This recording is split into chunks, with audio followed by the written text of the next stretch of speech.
What we're here to talk about today is the fact that the brain is and will be the 21st century battlescape in many ways.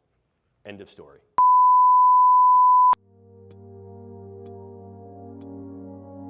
You will encounter some form of neurocognitive science that has been weaponized not only in your military career, but in your personal and professional lives. It is valid, valuable, and already in operational play. The brain is the current and future battle space. What's new about this is the in-close nature of this. Increasingly, we're not seeing these things as weapons of mass destruction against gross aspects of the population.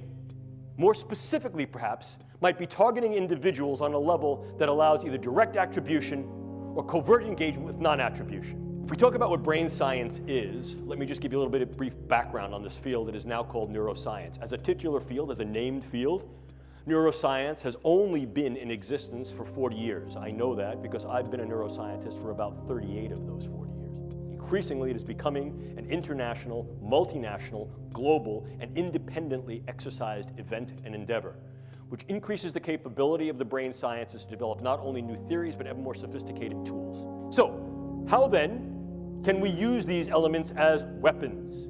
Means of contending against others. Formal definition of a weapon, probably the one that you've heard about most recently, most contemporaneously in the literature, is the possibility to use some form of directed energy to affect physiology peripherally and also to affect the physiology and health of the brain.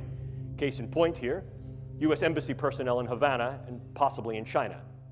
Clearly, one of the things we can also do is transcranial neuromodulation, the idea of going through the skull to modulate the node and network activity of the brain, to implant certain brain-machine interfaces. These are many of the DARPA programs that you may hear of now. Probably the one that is most notorious is something called the N3 program, which is the non-invasive neurosurgical neuromodulation program being run by their program manager, Dr. Al Mundi. The idea here is to put minimal-sized electrodes in a network within a brain through only minimal intervention to be able to read and write into the brain function in real time, remotely. And then, of course, you also have the things that are a little bit more traditional. If we talk about things that can be operable in the biochemical space, we ordinarily talk about drugs, bugs, toxins, and ever more, we're considering devices.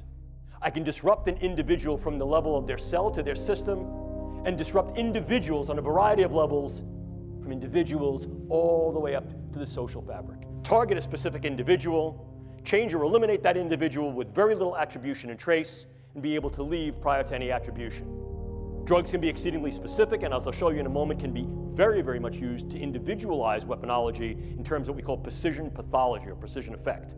And by affecting the way that brain is built and the way it functions, influence in ways that are kinetic and non-kinetic the attitudes, beliefs, thoughts, emotions, activities. Look at the power that understanding tools and techniques of the brain sciences afford.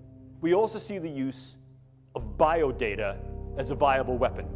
Manipulating biodata so that I can then put into your particular medical records subtle information that may change the disposition of whether you're sick or not, change how you're treated, influence the postures that go to you in terms of insurance, care, viability for military service.